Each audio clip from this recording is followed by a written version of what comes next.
On termine donc avec Olivier Weinstock. Salut Olivier, Bonjour Stéphane. Directeur associé à Gilles Bayer. Et donc c'est le baromètre annuel des acheteurs qui fait autorité d'ailleurs avec le Conseil national des achats. Tout à fait. Et un certain nombre donc, de choses très très intéressantes. J'ai appelé pénurie, relocalisation. Alors, les deux étant liés d'ailleurs. Tout à fait. C'est ça. C'est parce que... Non, allons-y parce que c'est le chiffre le plus spectaculaire quand même. 47% des directions achats vont tenter de relocaliser leurs achats, dont 65% des directions de l'automobile. Ah bah oui, ils ont quelques petits soucis en ce moment. C'est un phénomène, il y a une conséquence. Là, il y a des pénuries, d'accord ? Il y a des pénuries qui sont fortes et l'étude montre qu'effectivement, 2 entreprises sur 3 ont subi et vont subir des pénuries. Ouais. C'est majeur. Mais c'est vrai que quand tu poses la question sur les relocalisations, on nous a tellement dit qu'on allait les relocaliser, il y avait du volontarisme mou, mais en fait, personne n'avait une volonté. Sauf qu'aujourd'hui, il n'y a pas le choix, il n'y a plus le choix. Qu'est-ce qui se passe ? D'un côté, il y a des fournisseurs qui ne livrent pas, il y a des pénuries. De l'autre côté, si on a de la chance d'avoir des fournisseurs qui livrent, ces fournisseurs qui livrent, eh ben, il y a l'attente des containers dans les ports.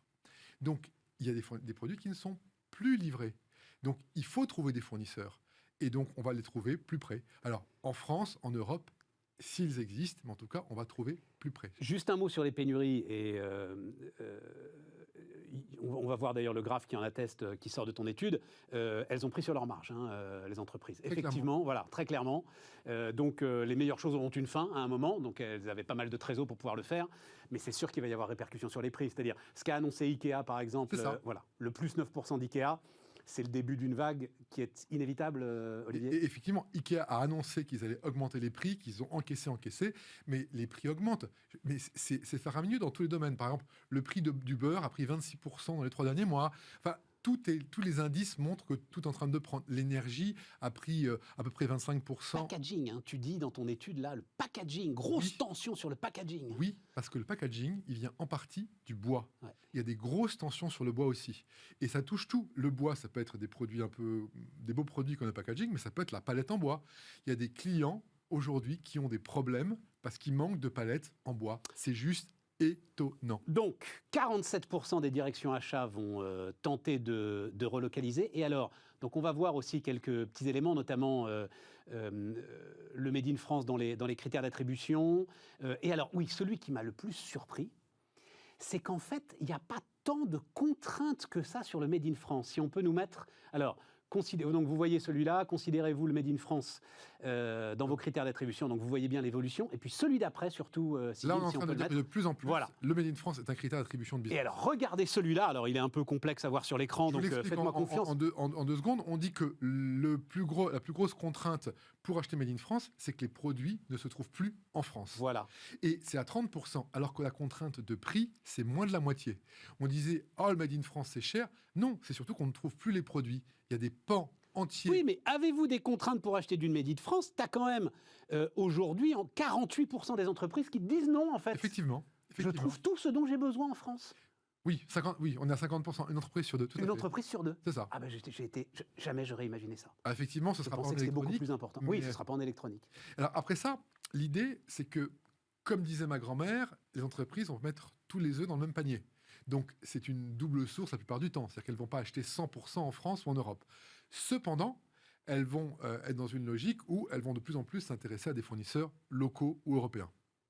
Et alors, tu le dis très bien, c'est le coût du carbone, en fait, qui rebat aussi. Il y a d'un côté les pénuries, de l'autre côté, c'est le coût du carbone qui rebat les cartes des relocalisations. Alors, le coût du carbone et les nouvelles réglementations, les nouvelles notations extra-financières qui prennent beaucoup l'empreinte carbone. Exactement. Voilà. Et effectivement, il y a une volonté sur l'empreinte carbone. Quand on parle développement durable, quand on parle RSE, les entreprises y vont beaucoup sur l'empreinte carbone. Et c'est un gros sujet. Et par contre, elles ont du mal à complètement juger de leur empreinte carbone, à être complètement rationnelles sur à quel niveau est leur empreinte carbone. Elles n'ont pas du mal. Alors là aussi, les chiffres, moi je les ai, tes chiffres, ils sont sidérants. Oui. Sachant que 44% de ton panel, c'est des entreprises de plus de 5000 salariés, grandes entreprises.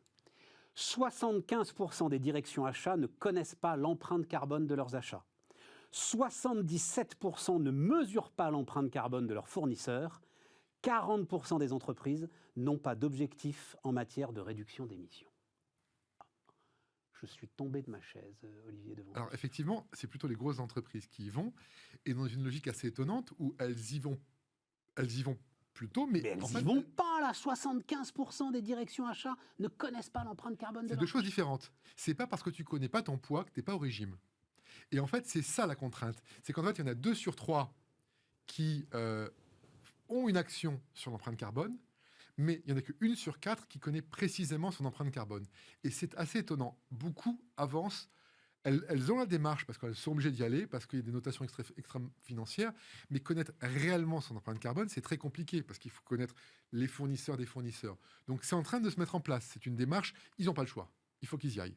Mais voilà, comme je disais, c'est comme si tu faisais un régime sans te peser. Ça marche pas. Je peux te le dire, je m'y connais beaucoup plus en régime qu'en empreinte carbone. Non, mais tu ne peux améliorer que ce que tu mesures. On est d'accord.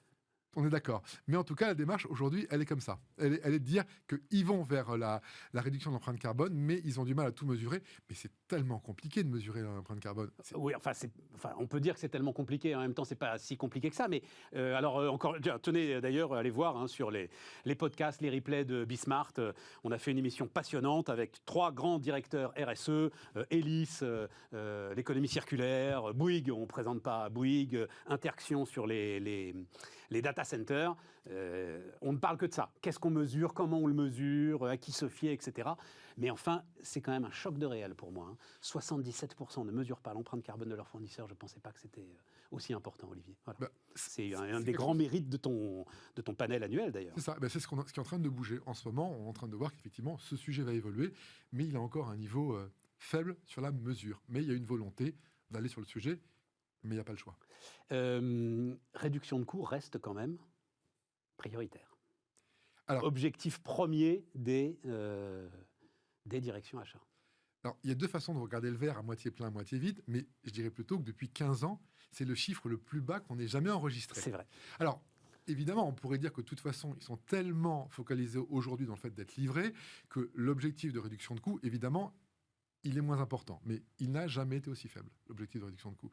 On veut être livré, on veut avoir des produits innovants, on veut aider à améliorer le chiffre d'affaires, mais dans certains cas, effectivement, la réduction de coûts est un sujet. 55%. Donc l'objectif premier des achats sera-t-il la réduction de coûts? Oui, à 55%. Mais c'est vrai que sur les années 2016-2017, on était à plus de 80%. C'est ça, voilà. C'est ça. Donc il y a une mutation de la fonction qui se professionnalise et qui regarde d'autres critères que les coûts. Il n'y a pas de honte à ce que les acheteurs veuillent réduire les coûts comme les vendeurs veuillent augmenter leurs marges. C'est 2 logiques qui se font face depuis le début du commerce. Oui, mais c'est super intéressant, parce que comme tu le disais, ça veut dire que donc pour 45% aujourd'hui des entreprises, et encore une fois, tu as beaucoup de grandes entreprises dans ton panel, c'est plutôt l'innovation, la qualité, la RSE, etc., qui vont venir en avant. Alors ça fait, c'est toujours la question, mais en ce moment, de toutes les fonctions, j'entends ça avec la fonction finance, j'entends ça avec la RH, on est maintenant devenu plus stratégique. Voilà. On est, ça y est, on est au board, on est au COMEX, on est rattaché à la DG, etc. C'est quoi la réalité des choses, Olivier? Ça aurait été difficile que la fonction achat ne prenne pas en stratégie, puisque vu le nombre de crises qu'il y a eu sur les 2-3 dernières années, entre la crise du Covid, où on manquait de certains produits vitaux pour vivre, alors que maintenant il y a des crises de pénurie, heureusement. Mais après ça, il faut dire que, par exemple, dans l'électronique, aujourd'hui, l'automobile paye les erreurs stratégiques du passé. Juste, je m'arrête 20 secondes là-dessus. Je t'en prie. Quand on se rend compte, l'erreur qui a été faite par tous les constructeurs automobiles, il y avait 7 fournisseurs d'électronique. Il y en a un d'entre eux, qui avait 70% du marché de l'électronique. Mais pour lui, le marché automobile représentait 10%. Les constructeurs ont été complètement aveugles pour ne pas se rendre compte de la situation à risque dans laquelle ils étaient. C'était SMC en l'occurrence. C'était tout à fait. Mais évidemment que ça allait leur arriver. Et alors, c'est pas comme si c'était jamais arrivé. On sait très bien qu'en 96, 97, et pourtant il y avait... J'avais pas cette proportion en tête, Olivier, que tu viens de me donner là. C'est ça. À lui tout seul, il représente 70% du marché de l'automobile, mais l'automobile ne représente que 10% de son marché. Donc, il n'en a pas fait une priorité. Voilà. Alors, quand il y a eu, évidemment, on connaît le principe, l'augmentation de la demande, la reprise de PC. Tout à fait. Évidemment que c'est arrivé. Donc, pour aller à ton lien, mais évidemment qu'il faut avoir plus de stratégie dans la stratégie, enfin, être plus stratégique dans les achats. C'est un très bon exemple. Cette erreur ne devrait pas être refaite. Anticiper les risques et pas avoir justement cette course uniquement au coût. si tu anticipes les risques, eh ben, tu gères mieux les risques et les coûts globaux. Bon, ils ont gagné. Non, on n'a pas le temps, mais c'est vrai qu'aussi, c'est une profession qui se digitalise. Hein. Tu as une dernière partie très intéressante. Beaucoup plus de collaboration, voilà. digitalisation, beaucoup plus de proximité.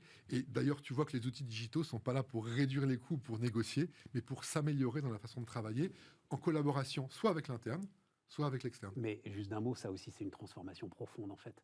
On sort des relations privilégiées, coin de table, etc. On rentre quand même dans une industrialisation ou une modernisation profonde, aujourd'hui, des relations d'achat. Oui, très des clairement, relations fournisseurs. on est beaucoup plus pro, avec des outils beaucoup plus pro, et on enlève tout ce qui va être hors de la valeur ajoutée, parce que les outils digitaux aident à enlever les tâches qui n'ont pas de valeur ajoutée. Olivier Weinstock, donc, et le baromètre Agile Buyer, il est consultable qu'on retrouve sur notre site web dès maintenant. Parfait. Merci Stéphane. Merci Olivier, puis à l'année prochaine. À l'année prochaine. Ou peut-être avant d'ailleurs, hein, pour parler de ce monde passionnant des achats. Les amis, c'est Bismart. Demain donc, à nouveau des interviews. On se retrouve demain.